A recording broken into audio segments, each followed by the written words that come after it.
네, 안녕하십니까.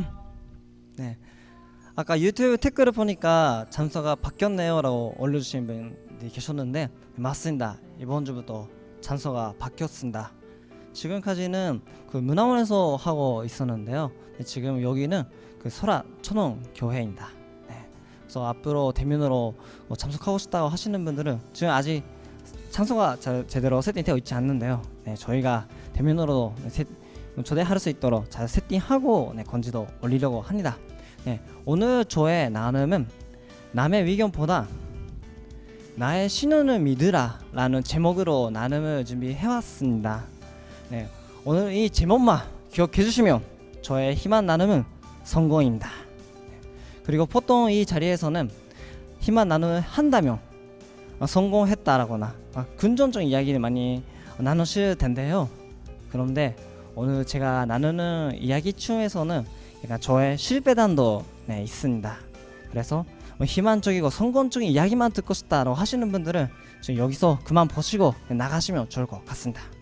그래도 끝까지 보시는 분들은 저와 비슷한 실패를 앞으로 조금 줄일 수 있지 않을까라고 생각합니다. 네. 그럼 먼저 신년이라는 단어에 대해서 사전으로 알아봤는데요. 사전으로 알아보면 이렇게 나옵니다. 어떤 사상이나 생각을 크게 믿으며 그것을 실현하려는 의지라고 나옵니다. 크게 믿고 반드시 실현하겠다는 의지입니다. 일본에서 많은 베스트셀러 책을 쓰신 제임스 스키너라는 분이 계시는데요. 그분은 신년이라는 단어의 계기는 종교와 깊은 관계가 있다고도 하시면서 신앙이 강한 사람은 신념을 또 크게 가진다고도 했습니다. 그리고 또 그런 신념을 있는 나라는 강한 나라가 되기 쉽고 그런 개인은 더 성공하기 쉬운 사람이 된다라고도 이야기했었는데요. 우리가 아는 많은 성공자분들의 이야기를 들어도 정말 신념이 없이 성공했던 분들이 절대로 안 계시죠. 왜냐하면 신념이 있는 사람은 주변 사람들이 반대하고 비판을 해도 쉽게 무너지지 않기 때문이죠. 예를 들면 애플을 만든 스티브 잡스는 이미 돌아가셨지만 정말 세계적으로 성공한 기업자 중에서 한 명이시죠. 그런데 스티브 잡스는 애플 뮤직이라는 음악 다운로드 서비스를 시작했었는데 처음에 다들 이거에 대해서는 엄청난 부정했다고 합니다. 모두 어차피 위버 다운로드 할 건데 자퇴하지 않을 거다. 네. 저도 실은 중학생, 고등학생 때는 많은 주변의 친구들은 위버를 다운로드 하는 거 많이 익숙해졌고 그렇게 하는 사람들이 많았으니까 돈을 내서 음악을 다운로드 한다 했을 때는 당연히 반대할 수밖에 없는 거 같다는 좀 생각 아마 똑같이 그 차례에 있으면 할 것 같습니다. 근데 스티브 잡스는 수도 코치를 들으면 물이 나오는데 센스를 사잖아 라고 답하면서 이 애플 뮤직이라는 게 개발을 했다고 합니다. 그리고 지금 엄청난 성공을 얻게 되었죠. 사람은 쉽게 얻을 수 있어도 또 퀄리티 좋으면 그거에 대해서 많이 투자한다는 거죠. 그러니까 잡스도 사람들이 원하는 서비스에 대한 연구나 탐구심 결코 버리지 않았고 계속해서 좋은 서비스를 지원하려고 열심히 활동하셨습니다. 그리고 제가 좋아하는 드라마 중에서 정말 이 드라마를 많은 영향과 감동을 받았는데요. 이 드라마는 2000년에 나온 이태원 클라스라는 영화인데요. 여기서 나오는 바세로이라는 주인공은 정말 신념이라는 단어가 잘 어울리는 주인공. 중간에 영상이 멈췄는데요. 이후에 주인공은 이런 말을 하더라고요. 네가 나의 인생을 정하지 말라고. 내가 원하는 것을 다 이룰 거라고. 그렇게 정말 멋진 코멘트를 하고 끝난다. 이 드라마를 보면 그런 게 엄청 많이 나와요. 같이 직장에서 일하게 된 매니저가 있었는데 그 매니저는 뭔가 문제가 생길 때마다 부정적인 뭔가 반응 많이 하거든요. 어떨 때는 우리 지금 가게 운영이 되게 경제적으로 힘들다. 그러면 사람을 잘리자. 가게로 이사하자. 이 여기서 할 필요가 있지 않냐? 이 사람 갖고 같이 일할 필요 있지 않냐? 라고 하는데 주인공은 그 사람을 보면서 너는 매니저의 자격이 없다. 다른 사람이 하는 것처럼 나는 하고 싶지 않는 거다. 사람은 정말 중요하고 정말 사람을 소중하는 그 마음이 없어지면 같이 할 필요가 없다 라고 합니다. 네, 그런데 저는 이렇게 생각했습니다. 신념을 가지고 성공하면 멋지지만 성공하지 못하면 그냥 바보가 되는 것이 아닐까요? 왜냐하면 제가 그런 경험이 있습니다. 네, 지금부터는 나의 신념으로 실패하는 이야기가 되겠습니다. 저는요, 대학생 시절에 정말 이런 신념을 가지고 계속 생활하고 있었습니다. 대학생 시절은 학생의 은혜를 받을 수 있는 마지막 기간이다. 그러니까 모든 것에 도전을 해야 된다. 저는 약간 새로운 것을 도전하는 거 참 좋아하거든요. 그래서 어떤 것을 했냐고 하면 정말 많은 것을 해봤습니다. 먼저 여러분들이 대학교에 올라가면 동아리 들어가고 싶죠? 저도 들어가고 싶어서 들어갔습니다. 그리고 동아리 만들었습니다. 하나는 동아리 회장을 맡았고요. 하나는 다른 또 제가 동아리 특위에 들어갔는데 하나는幹部가 되었어요. 그리고 가정연합에서도 정말 열심히 활동해가지고 학생 대표로 활동하고 있었고요. 그리고 학업도 어차피 같은 학비를 낸다면 많은 수업을 듣는 게 더 이득이 아니냐 라는 마음으로 항상 신청할 수 있는 한계까지 다 신청해가지고 수업을 듣고 있었고요. 그리고 어차피 듣는다면 조금만 더 효과적으로 들어야 된다는 마음으로 항상 그 교실에서 맨 앞자리에 앉아가지고 수업을 듣고 있었습니다. 그래서 저의 친구들은 항상 저한테 말했던 거는 너와 함께 수업을 같이 듣고 싶지 않다. 왜냐면 너와 같이 듣는다고 하면 앞에 가야 되는 거잖아. 나는 뒤에 있고 싶다 하면서 저는 약간 서운한 마음으로 혼자 앞에서 듣고 있었습니다. 아무튼 그리고 다양한 아르바이트도 해보고 싶죠. 왜냐하면 사회에 나가면 우리는 뭔가 하고 싶은 거 다 할 수가 없고 정해진 일만 하는 거니까 다양한 아르바이트도 하고 싶다 라는 걸로 일본에서는 파견 아르바이트라는 게 있어요. 그거는 이메일로 오늘은 이런 일이 있는데 혹시 하고 싶은 학생 있을까요? 라는 문자가 오는 겁니다. 그러면 자기가 하고 싶어요 라고 신청하면 손자순으로 그런 아르바이트가 할 수 있는데요. 근데 저는 여러 가지 활동도 하고 있었기 때문에 제가 주로 특히 2학년부터 많이 신청했던 아르바이트는 심야 아르바이트였습니다. 밤늦게 하는 아르바이트. 밤 10시부터 새벽 5시까지 하는, 이게 가장 제가 인생 효율적으로 살 수 있다 라고 느꼈던 아르바이트였거든요. 근데 정말 재미가 없습니다. 심야 아르바이트는 거의 공장에서 하는 아르바이트가 많은데 사람과 이야기 하나도 나누지 않아요. 엄청 재미없는 아르바이트를 그래도 꾸준히 많이 했었고요. 그리고 여러 가지 많이 했었습니다. 사회 이벤트 나가거나 유학도 갔다 오고 본사 활동도 보이는 거 다 신청해보고 유학생과의 교류도 해보고 바디라는 약간 그 유학생 담당하는 그런 것도 신청해보고 할 수 있는 거 다 해보자라는 마음으로 열심히 대학교 생활을 보내고 있었는데요. 그때 저의 마음은 항상 이런 마음이 있었습니다. 자명 악마다, 데빌이다, 자명 안 된다, 그렇게 생각하고 있었어요. 그래서 저에 있어서 가장 친한 친구는 이거였습니다. 레드불. Best friend is the Red Bull. 정말 이거는 하루도 빠짐없이 매일 생각하면서 매일 친하게 사귀면서 저와 함께 인생을 보냈던 정말 가장 친한 친구였습니다.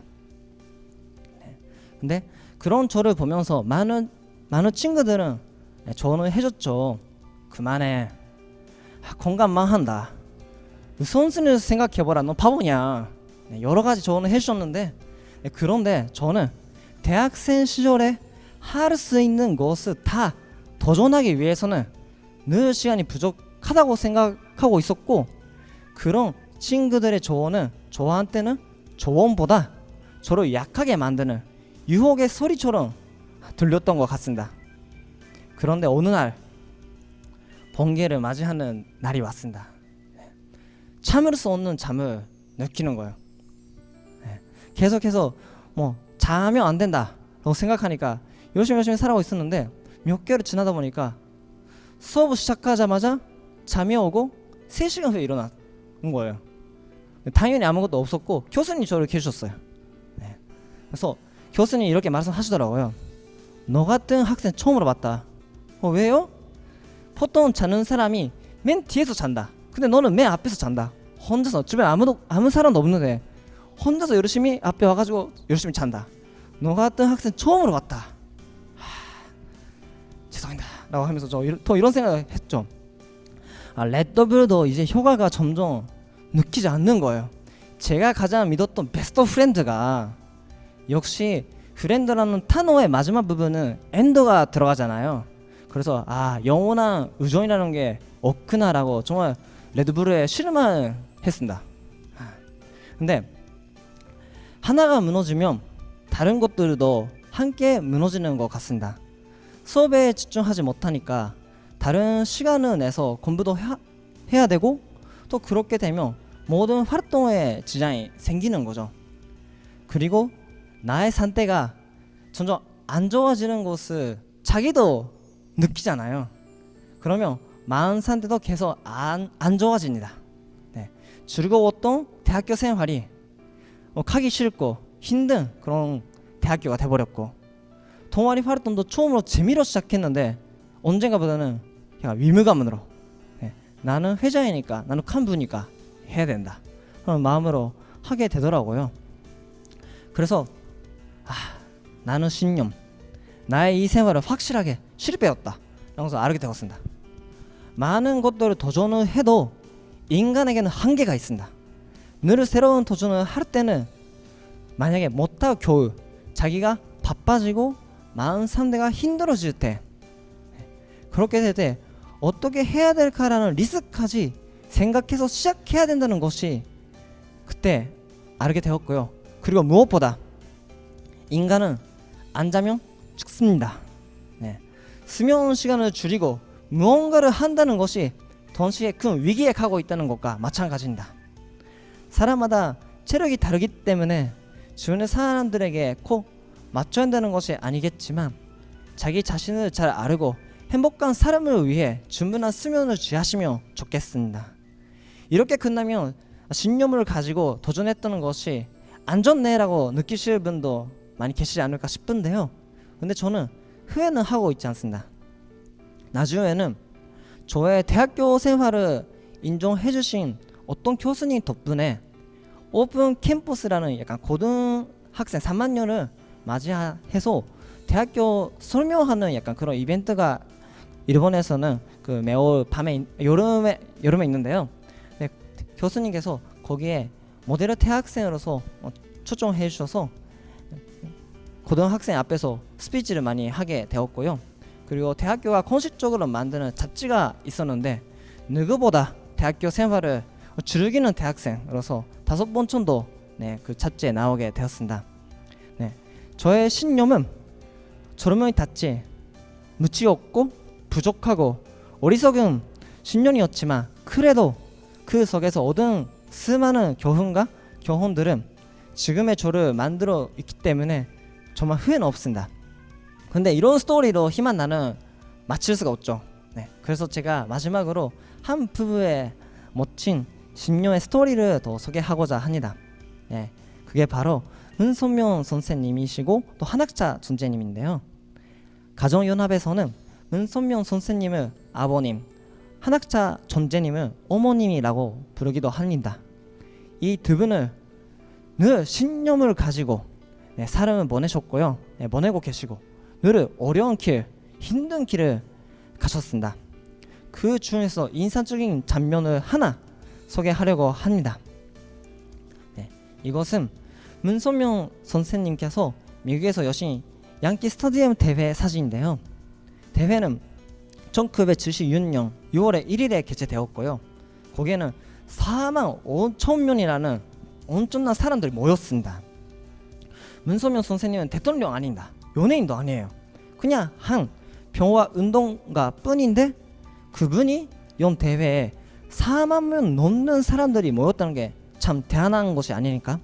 심지어 그 당시에는 어느 나라냐라는 정도의 인지도가 낮았던 한국에서 온 평화 운동가가 푸베텐 미국을 다시 하나님의 나라로 살리겠다 신념을 가지고 열었던 대회였습니다. 정말 대단하네요. 그러나 세계대전 끝난 후에는 세계적으로 민주주의와 공산주의가 치열하게 싸우고 있었던 시기였습니다. 그래서 문선명 선생님과 한학자 전재님께서도 승공운동을 열심히 하시고 정말 그것 때문에 정말 유명한 분이셨어요. 그래서 이번 대회 때도 많은 반대 세력의 습격이 있을 거라고 소문이 많이 있었습니다. 그런데 대회 직전에 실제로 일본에서 온 시크님이 흑인 폭도로 인해 습격을 당하는 아픔이 있었습니다. 그래서 문선명 선생님을 죽이려고 하는 암살자가 있다는 것을 거의 확실해지는 거죠. 그러면 어떻게 될까요? 많은 내부 사람들이 이 대회를 여는 것을 찬성할까요? 반대할까요? 반대하죠. 반대했습니다. 이 대회를 열으면 죽을 수도 있습니다. 스타디움 무대에 올라가면 저희가 지킬 수가 없습니다. 그만하세요. 그만하셔야 됩니다. 그런데 문선명 선생님께서는 이 대회를 준심하는 기간은 세계의 운명을 결정하는 역사적인 기간이다 라고 생각하셨고, 그래서 많은 제자들이 반대를 해도 절대로 그만둔다는 생각을 안 하셨다고 합니다. 그런데 기적적인 것은 이 당일날에 엄청난 버프가 옵니다. 영상으로 함께 보시죠. Suddenly,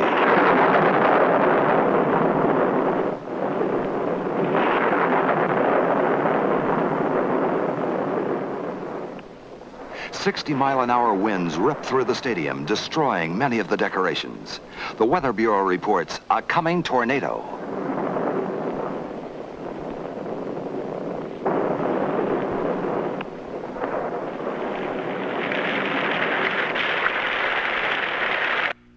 이렇게 버프가 왔기 때문에 영상에 잠깐 나왔던 건데 스타디움에는 사람이 지금 그때는 없었거든요.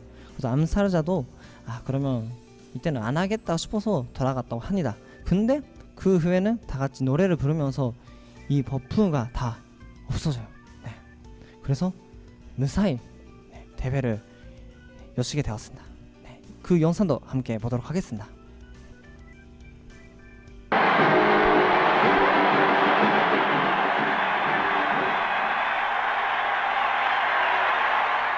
하나님이 원하시는 가정과 교회와 국가는 인정을 초월해야 하며 국적을 초월해야 합니다.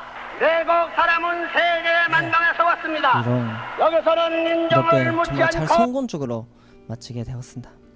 그런데 이것을 옆에서 보고 있는 아내, 즉 한학자 전재님의 마음은 어떠실 것 같아요? 대회는 성공적으로 끝났으니까 좋았지만 죽을 수도 있다는 소문이 들었을 때 보통 가지 말라고 하실 수도 있지 않을까요? 그러나 한학자 전재님께서는 그런 분이 아니신다. 한학자 전재님의 삶, 신념을 이해하기 쉬운 말씀을 병화의 어머니의 책에서 하나 가져왔는데요. 내가 걸어온 길은 생각만 해도 견디기 어려운 가시밭길이었지만 그 무엇도 나를 긁어시키지 못했습니다. 사탄은 일찍이 예수님과 문 존재를 시험했듯이 나 역시 헛똑하게 시험했습니다. 한학자 전재님은 어려움 속에서 그 리스크를 피하려고 하는 분 아니고 인내와 헌신으로 이겨내려고 하는 분이십니다. 그래서 양키 스타디움 대회 때도 남편과 함께 신념을 가지고 나아가신 거죠. 이 두 분을 볼 때 느껴지는 것은 신념을 가지고 나아가려고 할 때 같은 신념을 가지고 같은 큰 같은 목표를 바라보는 사람 한 명의 힘이라는 것이 얼마나 크냐라는 것입니다. 자신의 신념을 반대하고 비판하는 사람은 늘 어디가나 있습니다. 우리 모두 지금까지 살아온 배경도 겪어왔던 것들도 다르니까 당연히 그렇죠. 그런데 그런 나를 잘 모르는 변명보다 나와 함께 가주는 한 명의 힘 더 강력하고 도움이 될 거라고 생각합니다. 대부분이 그것이 아내나 남편이 아닐까 싶기도 하고요. 저도 실은 좋은 남편이라고 말할 수 없습니다. 집에 밤늦게 돌아갈 때도 많고요. 육아도 못할 때도 정말 많습니다. 그래도 저한테는 항상 나의 꿈, 나의 목표, 나의 신념을 이해해주는 와이프가 있기 때문에 계속 걱정 없이 나아갈 수 있는 것 같습니다. 그래서 역시 그런 한 사람이 있는 사람은 보통 사람들이 포기할 만한 상황에서도 쉽게 포기하지 못하고 신념에 향해서 전진할 수 있는 것 같습니다. 저는 이렇게 생각합니다. 남의 의견을 듣고 나의 신념을 급표 실패하는 것이 가장 비참하고 대응도 크게 없을 거라고 생각하고요. 그렇다면 나의 신념을 컨트롤시켜 나가는 것이 실패하든 성공하든 배움이 크고 더 좋지 않을까라고 생각합니다. 네. 그러면 이것으로 오늘 힘한 나는 마치도록 하겠습니다. 감사합니다.